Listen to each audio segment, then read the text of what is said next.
Get ready for the Very Visible Business Podcast with David Avrin. Each week featuring a candid and raucous conversation with some of the most innovative, outspoken, and entrepreneurial business minds in the world today. This is the Very Visible Business Podcast. And here's David Avrin. And welcome to the Very Visible Business Podcast. My name is David Avrin, and I am thrilled today to be joined by a friend and colleague from halfway around the world, from Johannesburg, South Africa, with Graham Codrington. And before I tell you about Graham Codrington, because Graham is a futurist, he talks about the future of work, some amazing content. But I think the best person to give an introduction would be my friend here, Alexa. Who is Graham Codrington? Graham Codrington is a South African author, futurist and strategy consultant, and a founding director of strategic insights firm, Tomorrow Today. See, Alexa, when Alexa knows who you are, oh, sorry, Alexa, stop. The fact that I say her name makes her light up again. I will do it justice myself. Graham Codrington is an expert on the future of work. He's a researcher, author, futurist, presenter, and board advisor working across multiple industries and sectors. He's a particular interest in disruptive forces, changing how people live, work, interact, and connect with each other. Now, listen, I thought that I travel fairly extensively, and I think I'm about to hit my 25th country here in the next weeks or about next 6 weeks or so. Graham travels to about 20 countries every year, speaks to about 100,000 people. He is the man when it comes to where things are going and disruption. And we are thrilled to have you here on the Very Visible Business Podcast. I will say good morning to you, but for you, where you are, it is evening, isn't it? That's correct. And it's probably in the middle of the night for somebody who's listening to us. So time zones are meaningless in our world. Yeah. Well, the good news is this is recorded so people can listen to it whenever they are, and wherever they are. We're not doing this live anyway. But Graham, tell us a little bit about your business. Listen, there's no shortage of people that hang a shingle and call themselves a futurist.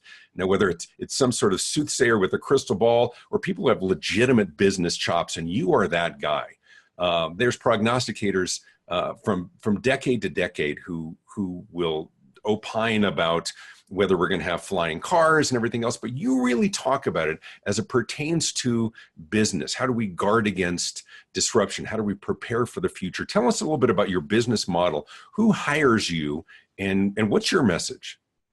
Yeah, thanks, David. It's great to be with you, by the way. The last time I think we chatted, you were here in South Africa, adding to your list of countries. So we had a great opportunity to sit down for coffee and have a chance to connect face to face, and I appreciated that. But tell me about your business. As you travel around the world, who's hiring you, and what are they looking to glean from you? So you're exactly right. You know, there's a lot of people in our industry who say that they're trends analysts or futurists or whatever the label is that they use. My simple advice to people is simply ask how long they've been in business. You can get away with guessing for about 5 or 6 years. Even a chimpanzee throwing a dart at a dartboard is going to hit a few winners to pick stocks or to pick something. And for 4 or 5 years, I think you can get away with reasonable guesswork. I've been doing this for 22 years. And I think when you hit over the decade mark, you've probably proven yourself. And the work that my team and I do, and again, we got a lot of repeat clients, so it's something we've done for many of our clients over many years, is we don't do what a lot of futurists do, which is to try and come up with a science fiction, blow your brain kind of prediction about what might happen in the future. And it generates headlines when they do, but how many people go back and check with them to see if they were right? Well, that's it. Look, there is a great way to get headlines, you know, and flying cars are coming, or robots will take your job. You're going to live to 200. Right. Was that the Jetsons? That was my Jetsons car impression. You like that? Brilliant. You're going to live to 150 years old, et cetera, et cetera. And, we can do that because some of that is based on good science. Some of that is coming. But I think the more valuable futurists are those people who are actually looking at current technologies, current megatrends, current forces, and pushing people to say, but what if this is bigger than it appears right now? And helping organizations. So our clients are essentially mainly large multinationals, Sure. although we'll pretty much work with anyone who wants to work with us. But our best clients are large multinationals who are saying, we know change is coming, but we're not sure exactly what it looks like. And we know that the world in the future is going to be different, but we're not sure exactly how. And we're able to help them do two things. The first is to get a sense of what that world might look like. So what are some of the forces that are already in play that within the next 5 to 10 years are going to shape the world and change it in dramatic ways? Right. But then I think even more importantly, the second piece that we do is to say, now, what kind of mindset do you need? What does it mean to think like a futurist as a leader or a manager or a contributing team member in any business? And to be honest, David, I think that's the more important work that we do. Because I don't think the clever piece is being able to make some prediction about the price of gold or when the first driverless car will become legal in Washington or wherever or whatever. Right. It's more about helping leaders to think differently about the future and therefore approach strategic planning, approach marketing, approach human resource allocation and planning. No, but is it within the realm of being able to help drive that change or respond effectively to that change, or both? It is definitely both. So at first it's a response, because a lot of the trends that we talk about are just things that are kind of out of your control. There's so many factors in play. I mean, think about driverless cars. Right. There's so many factors in play. It's not just the technology. The technology already exists. Right. But now there's regulatory hurdles. There's institutional issues. There's societal acceptance. I might be comfortable with the technology, but I don't want to give up driving. I love driving. So society pushes back. Now, all of those, it's so complicated to work out when driverless cars will be made legal in a specific city, that's less important than asking the question, what would happen to my business? What would happen to the ecosystem my business is in if driverless cars became a feature of that ecosystem? Right. So, I mean, that's the simplest version. But let me ask you this. Are you also looking at, because there's no shortage. I mean, you can look at the very high profile prognostications, the driverless cars and the shift to online and some of the things that, as the name of your business would suggest, tomorrow is today, right? Tomorrow, today.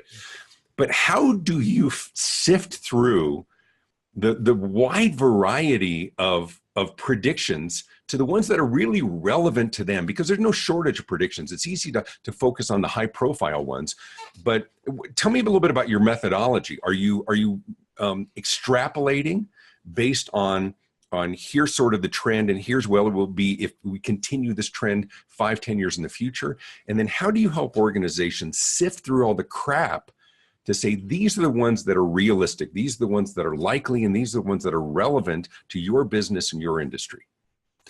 So there are two very important things there. The first thing is, as a futurist, you're never finished with your job, because you don't create a scenario, in October 2018, and then that scenario just sits there for 5 years. We believe in dynamic scenarios. Again, the task is giving people capabilities rather than scenarios.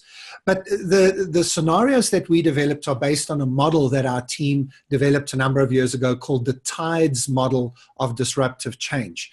It's very similar to a pest or a pestle analysis or Porter's 5 forces. So again, we're not claiming that we do any rocket science or any special magic, but we've just... But you have a methodology. It's not merely extrapolation. No, exactly. And the TIDES model is very easy to explain. TIDES is an acronym. There are 5 forces involved, but it's more than just 5 distinct forces.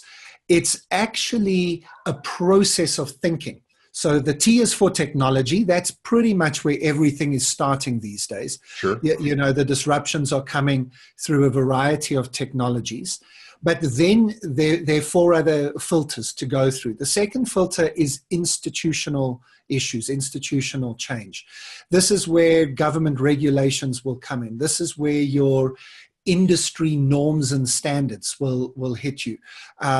This is where best practice will hit you. I was actually just listening to Malcolm Gladwell yesterday while going out for a run on one of his revisionist history podcasts.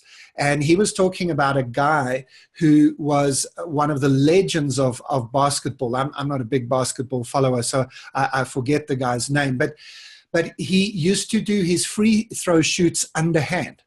And he basically could hit 100%, basically. Maybe it was Rick Barry. I think that's the name, Rick Barry. Yep. Now, the question is, why didn't every single other professional basketball player shift to going, underhand free throw? And it's basically because they didn't want to look like idiots. Right.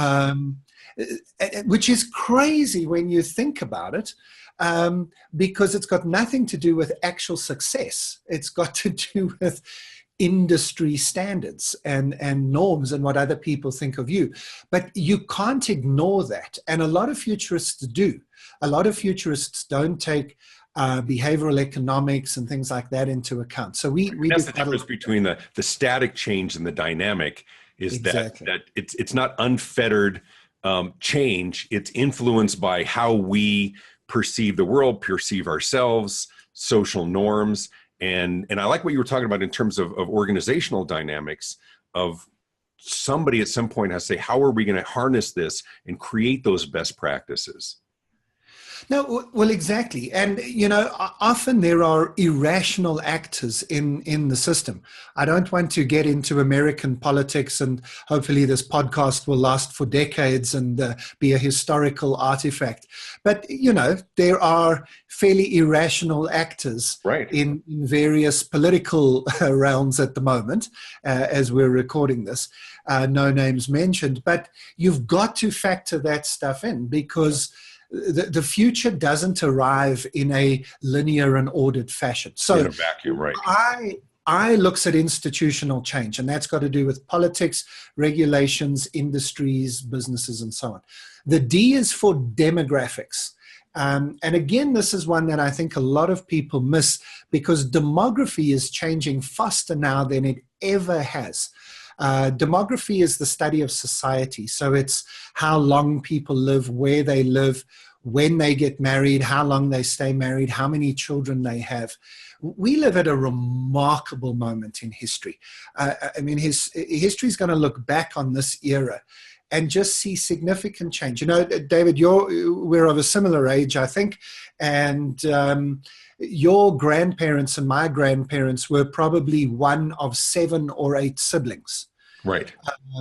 Whereas you and I are probably even slightly unusual. We only have 3 kids. Probably most of our friends have 2 or even 1 child. Right. That's a huge shift in the space of, 1 or 2 lifetimes. Well, and also when you look at the earlier generations, our grandparents and others, is they didn't move more than 50 miles or kilometers from where they lived. And how much, but let me ask you this, and I don't mean to interrupt, but I want to be good with time as well, because there's a few things I want to get to. You and I have a very interesting business because we travel the world speaking and sharing and teaching and helping organizations grow. But our parents didn't. You've heard the statistic, the most Americans don't own a passport. Yeah. And for much of history, we didn't need to, because Canada and Mexico, our northern and southern border, we didn't need a passport. And following 9/11 and the attack on the World Trade Center, those kinds of things have changed. But because America is vast, because people tend to not be very, very mobile, it's shocking to me still of how many Americans will never own a passport. But you look at the shifting demographics, how much of that is because of the ease at which we are mobile from country to country. Every country you and I go to, I just booked a presentation in Oman and another one in Mumbai, and both of them have vibrant expat communities. I mean, in Singapore and Bangkok, and there's American communities, there's Thai and communities from everywhere. How much has that affected that remarkable demographic shift. Well, exactly, and this is all part of it. Is that when maybe 100 or 200 years ago, America prided itself on being the melting pot of the world, that anybody could come and you could become America. I think that was a grand experiment, and I think most countries, there are some exceptions. Japan is probably an exception, an obvious one, but for the rest of the world, I think there's now a sense of, hey, America got that one right. You build a better nation when you create a melting pot environment, and you get more people, more culture, more diversity is better. And it's fascinating now for the rest of the world to turn around and look at certain portions of America who's saying, hang on, let's close the doors, let's keep the diversity away, let's shut down globalism. It's insane. And it's interesting that the shift, as you had said, has much of that diversity and that melting pot is worldwide. And much of that is media, right? As I go around the world, and we are very spoiled as Americans for a lot of reasons, but mostly because English is the international language of business. Exactly. And in most places I go, the conference, I'm really lucky. The conference is in English, as is true for you. Occasionally there'll be, I've done the $1 Million Roundtable a couple of times, and there's a lot of simultaneous translation, but because they get American television around the world, that everybody. Well, exactly. And if you've got a fairly broad American accent, so one of those general American accents like you do, that's not too regional, right, or an accent like I do, a South African accent with a bit of British in it, where to be honest, and my sister studied linguistics, and it's about the flattening of the language, if you're in any way interested in why.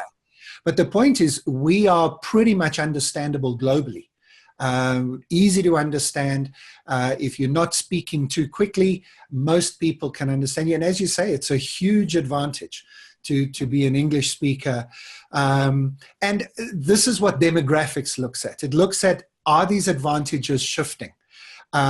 What's happening with women around the world? What's happening with millennials and the younger generation? What is happening with language and migration and so on? And it cannot be ignored, because these days, if something happens in some remote corner of the planet, but it happens to you and your brand, it will spread at the speed of Twitter and Instagram and Facebook. And everybody has access to that. Nothing is hidden anymore. And there is no not knowing anymore. You can't hide something. Right. And there's no borders when it comes to the internet. Everything, everybody goes online, they're global instantly. The internet outs underperformers, and it does it quickly, doesn't it? Absolutely. And so I know your particular focus is about visibility and getting the right kind of visibility. I'm not sure. I mean, if I was in charge of the interview, I'd shift it now. I might just ask you to ask you a question, and you can do what you want. Go ahead. You can give me a minute of your insight. But I'm not in any way convinced that the old dictum of there's no such thing as bad publicity is true. I think in this world there is bad. There is bad publicity. Yeah, I think it's a really good observation, and I've heard others make that as well. And they will still throw out that assertion, listen, all PR is good PR. No, it isn't. And not only that, it can exacerbate with time and with distance and with misinformation. There was an old adage that they used to say that a lie can make it halfway around the world before the truth gets its shoes on. And now you take that to an absurd level. Not only will it make it completely around the world, but it will morph and change and exacerbate and then turn into something that is so, it's ironic that we have an administration that talks about legitimate news is the fake news when there is real fake news. Yes, exactly. And it is pervasive and it is believable. And almost any nefarious force around the world can create a story, make up a story about anything, create very engaging graphics and video, and make anything look true today. In the past, we would take an old photograph and we'd take a magnifying glass and we'd try and see if it was doctored. There's no way to ascertain today. So, and that's about to happen with video as well, David, which is a super scary thing, that you can retrofit now video. And so you can put somebody up on the screen and make them say something they actually didn't say. So this is a completely different topic, but something that fascinates me. We're going to have to get a whole lot better at working out what the truth is, what's real, what's not real. We haven't, I think, begun yet to know how we are going to have to engage with truth and fact and information in the 2020s. Well, let's make that shift then, because let's talk about all of this. Let me finish my story. Let me finish my story quickly. I know we're taking longer. No, we're fine. We're fine. Go ahead. But we're talking about this TIDES model, and I hope people are finding this interesting, because the E stands for the environment. Okay, so natural resources, the way we're using the planet. And the S stands for social values. This is how individual people in the world and in the ecosystem you're in, how they respond to things. Now, if we take that TIDES model, here's how we might apply it. We were talking about driverless cars earlier, right? So now let's take the driverless car scenario through the TIDES model. The technology we know is there, and there's a little bit of tweaking to go before we're comfortable with it, but we pretty much got it. Sure. Then the question of institutional change. Is the government going to regulate it? If so, how? Which industries are going to embrace it and which industries are going to push back against it? And how powerful are those various forces? You know, the taxi industries, long-haul truck drivers, they've got powerful unions. Absolutely. They're not going to like the driverless car. So we know that they're going to slow it down. Then demographics. Is this a technology that only a slice of people are going to be interested in, or is this going to be ubiquitous? Is a 7-year-old going to be interested in a driverless car? Is a 97-year-old? In the case of driverless cars, by the way, I think the answer is absolutely. Yeah. Change everything. They will be the opposite of the early adopters, but they will be the enthusiastic adopters, won't they? I think so. Then the environment. This then begins to say, well, probably most driverless cars will intersect with electric cars and will probably accelerate the move away from gas, diesel, and so on. And then finally is, will people want it? And you know, my favorite thing to say to people is, I can imagine my grandchildren coming to me and speaking about this in the same way that my children did recently about smoking on airplanes. We were watching some movie from the 1980s. I forget what it was. I think it might have been Home Alone. And, you know, there's a whole bunch of people sitting on an airplane, and a few people light up a cigarette. And, you know, my 16-year-old turns to me and says, what? You know, was that a thing? Yeah. And I'm just old enough to remember when smoking on an airplane was a thing. Yep. And our kids look at us like, that's just mental. And I think our grandchildren will say to me, hey, Granddad, was it true really that human beings, people, were allowed to drive motor cars? You know, 1-ton death machines. Right. Were they really allowed to just drive them on their own from the age of, what, 15, 16 in the United States? Are you kidding me? Yeah. I think the shift will happen quite quickly because of safety, traffic efficiency, and so on. But you're right. But when you put it through the model that you're talking about, there will be those fighting against it. I was in London and I listened to a 45-minute rant from my taxi driver about the evil of Uber. You know, these freaking Uber drivers, right? And then you see some of the regulations trying to get them off the road. I mean, ultimately, it's a matter of when and not if. So let me talk about go ahead. Then I want to talk about your business, how you advise businesses in this way. So that's a hugely long answer to your first question, but hopefully gives people some idea of what it is we actually do. We come into businesses and we do the two things. We first of all work alongside businesses to come up with these scenarios.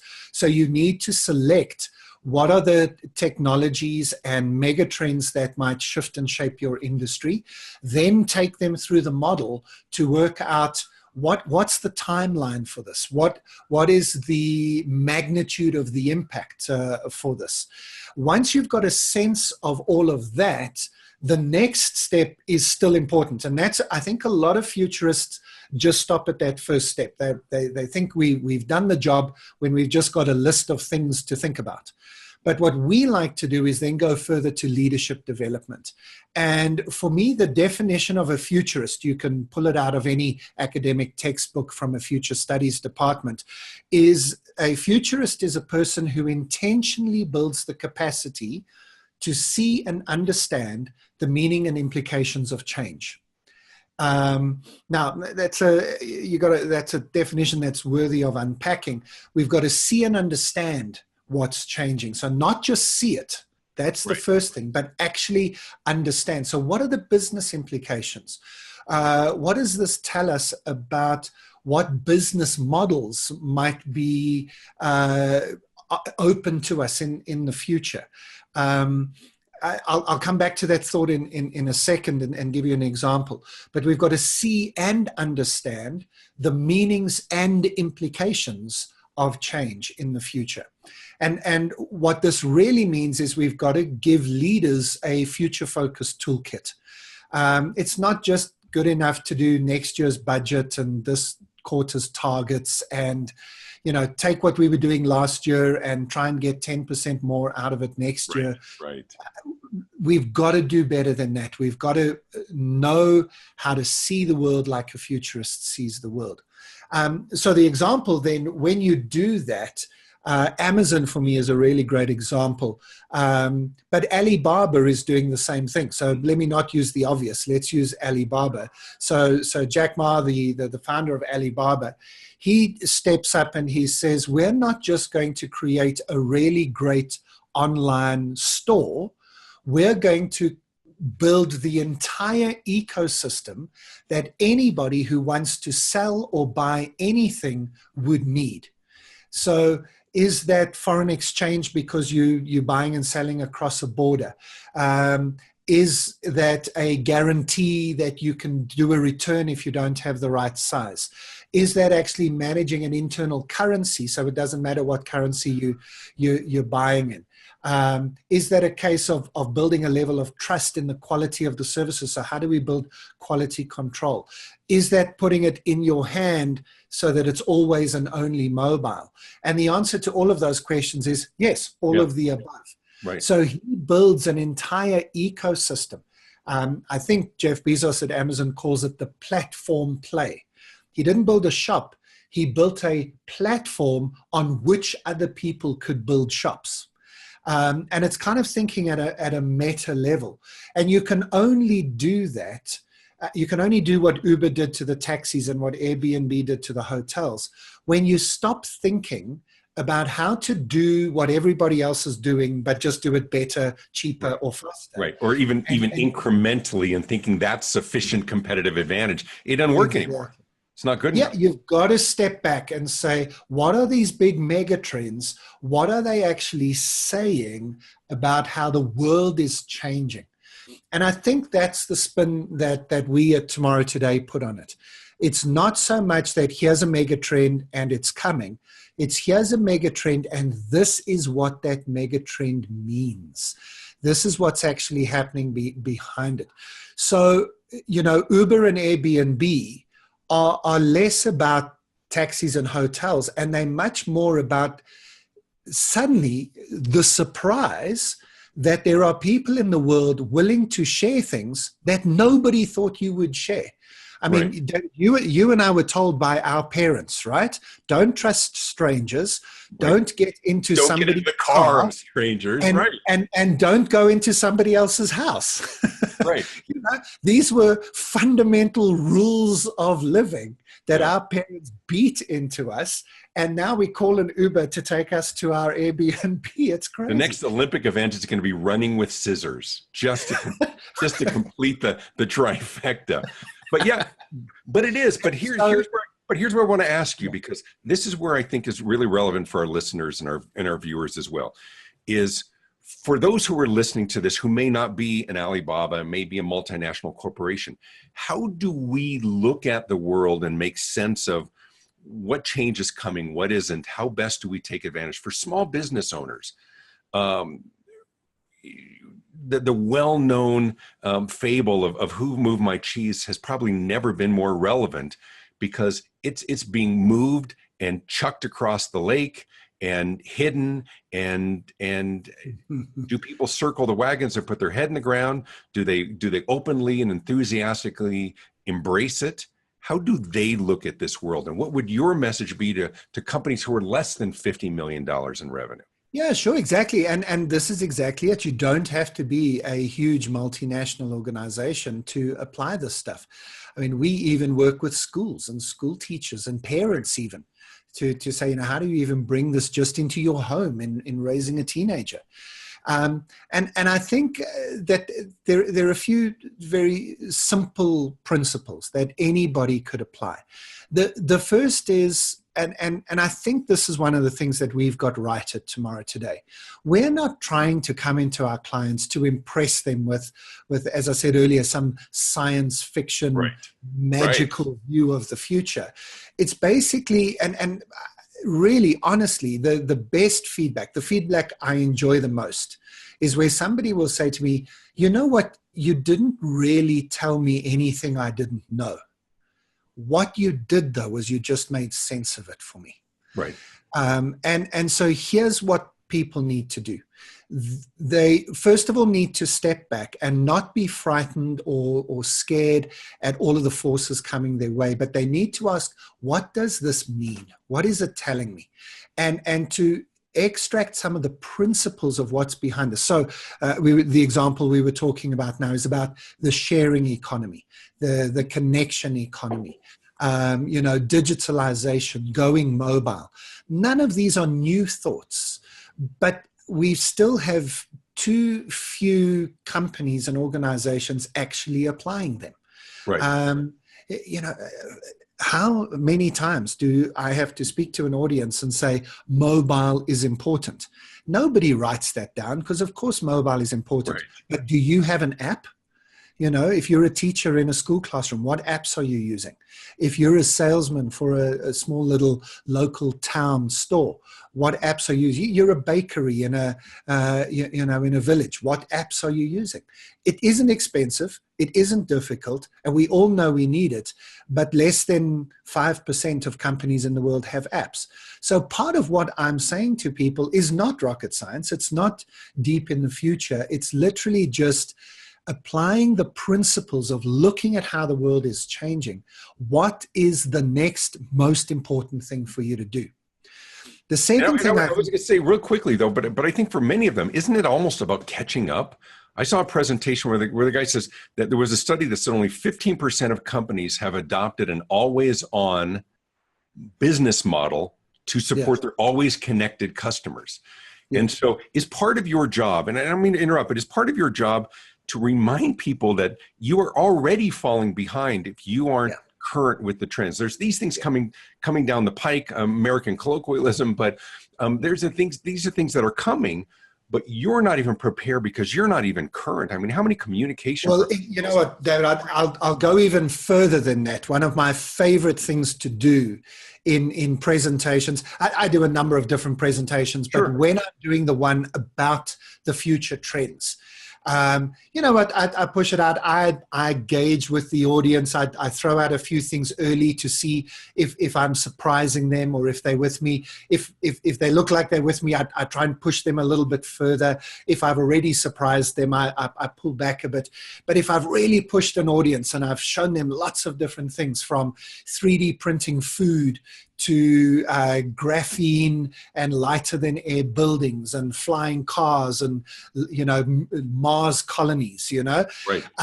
I then love to point to pull back right at the end of the presentation and say to everybody, right, we've just spent an hour together and I've shown you a lot of videos and a lot of pictures. Do you notice that they were all photographs and videos? these are not concepts. These things all already exist. Right. You know, even the colony on Mars, when I talk about that, I talk to a South African woman called Adriana Marais and one or two other people who are part of the Mars 100 program, who have already committed their lives to living on Mars and know what they're going to do when they get there. They're just raising the money. That's all that's missing between us and a Mars colony is right. some benefactor with deep pockets. And I say to people, everything I've shown you today already exists. It's not even that it's coming down the pipe. It's already here. So if you're not engaging with this, it's not even that you've got to catch up. You're already behind. Right. And that is what tomorrow today, isn't it? Which is, I think, the perfect name. I will tell you as a sidebar, my father worked with the space program. My father was part of the team that created the first cameras that ever took pictures on the surface of another planet. My dad worked on the camera systems for Viking in the 1976, 1977. So he passed away a couple of years ago. And for him to be able to see where that has gone in our lifetime, from just being science fiction to when we watch the movie The Martian, I mean, they're so plausible today. But in terms of business, take it back to business real quickly. So it's not just being conscious of what's to come, but how do they guard against it? Even the best scenario, how do they help to drive that within their industry? Is it a matter of acceptance and spending time with their team or with a consultant such as yourself and your firm to say, how do we put this into action? How do we understand it? Go ahead. Let me leave people with four things. I mean, you and I, we did it last time we met. We could literally chat for hours. So let's not inflict ourselves on the listeners here.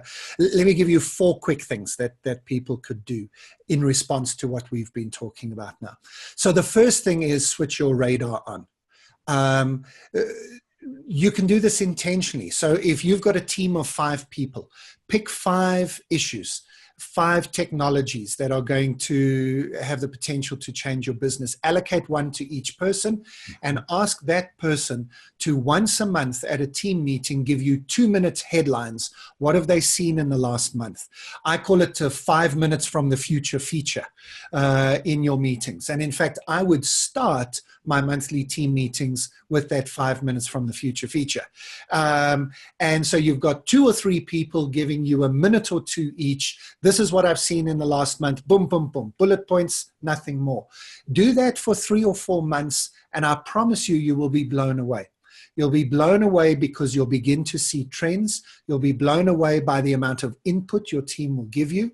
And you'll be blown away by the energy that your team brings. Because, of course, that person who's thinking about 3D printing or life on Mars is thinking about it and has their radar switched on during the month. And if you then aggregate all of those, really, you don't need to spend a lot of money to bring a consultant in to do that for you because the future is all around us all the time. Right. It's just a case of switching your radar on.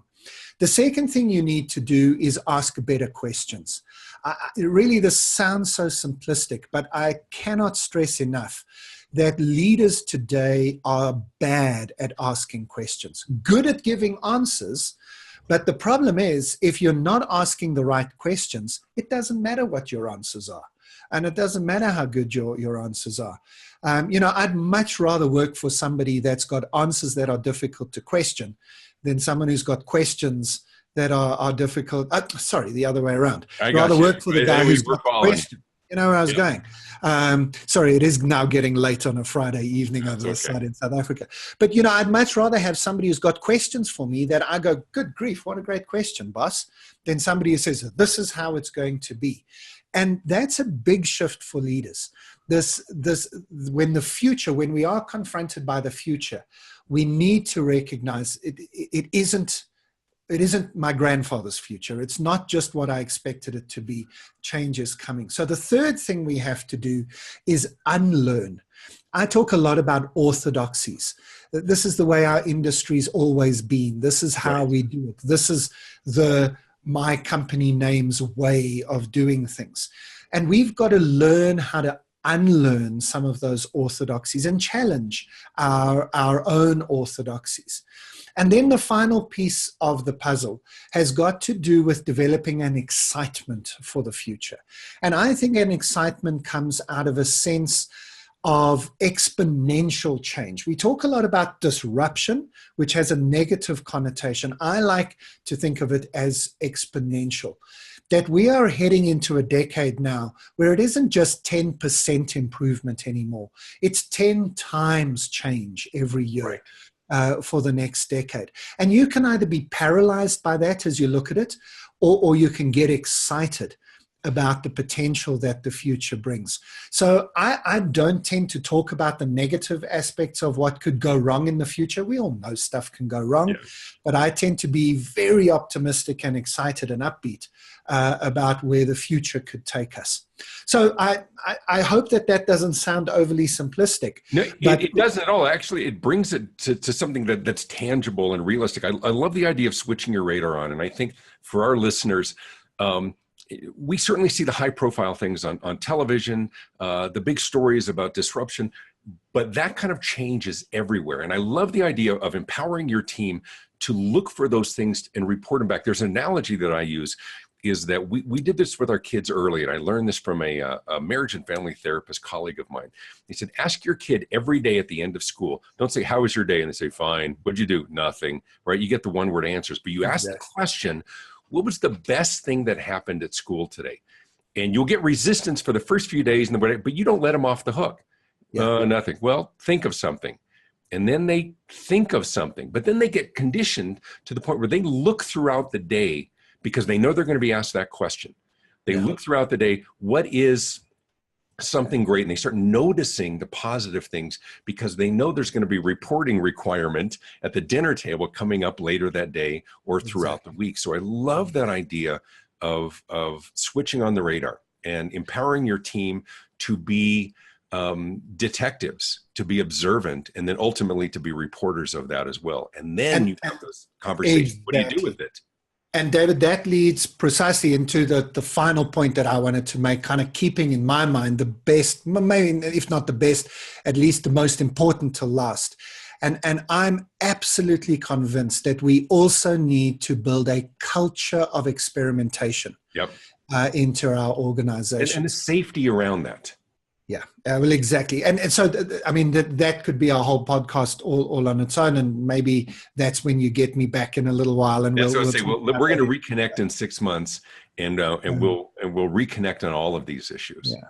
But that culture of experimentation, you know what, if you are in a business, if you're listening to this podcast, watching us chatting here, if you do not have a culture of experimentation in your business, you will not survive the 2020s. I'll give you that's my futurist prediction for this podcast. Come back to me in 10 years' time. Tell me you listened to us just before the start of the 2020s. You did no experiments through the 2020s, and you're still here. I'll buy whatever product you're selling because you'll be unbelievable. For me, it's about that conditioning of people to try something. I don't have to know everything before I take the next step. If something doesn't quite work exactly right the first time, it doesn't matter. We're going to make it better the second time.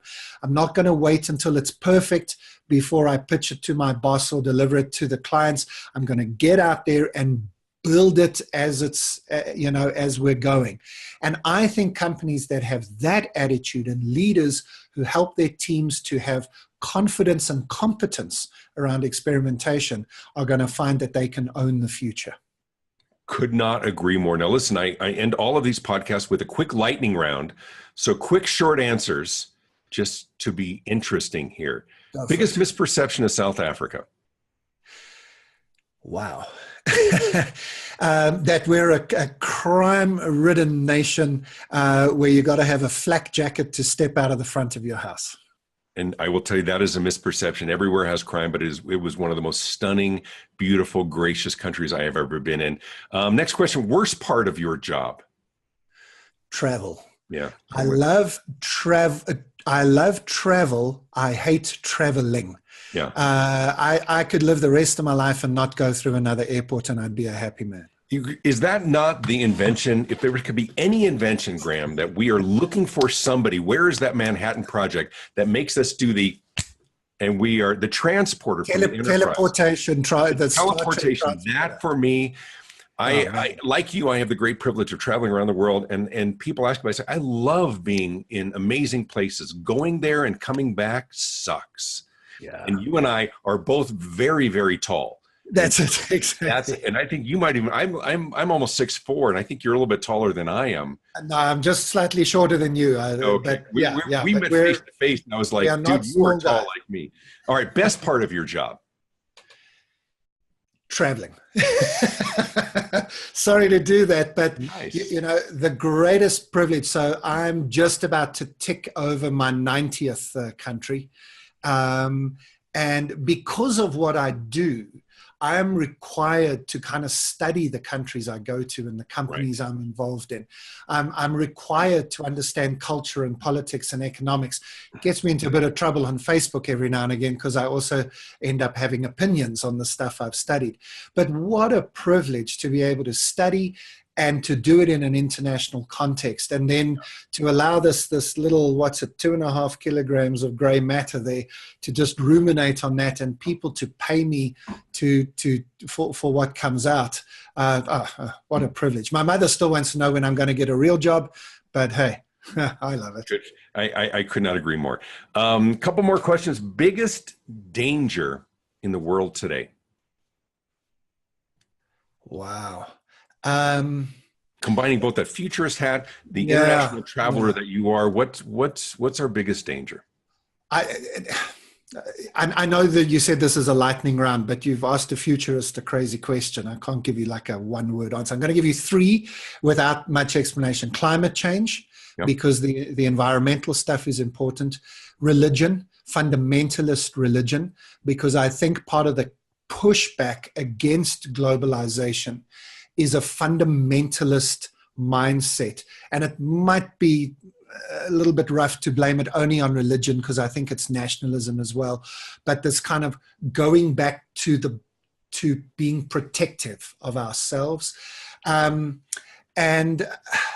if I were to be a futurist, I would say that the biggest potential issue for human beings is a pandemic, is when our antibiotics stop working, and a combination of climate change and all of that ends up with some pathogen that wipes us out. If there is anything that keeps me up at night, it's that.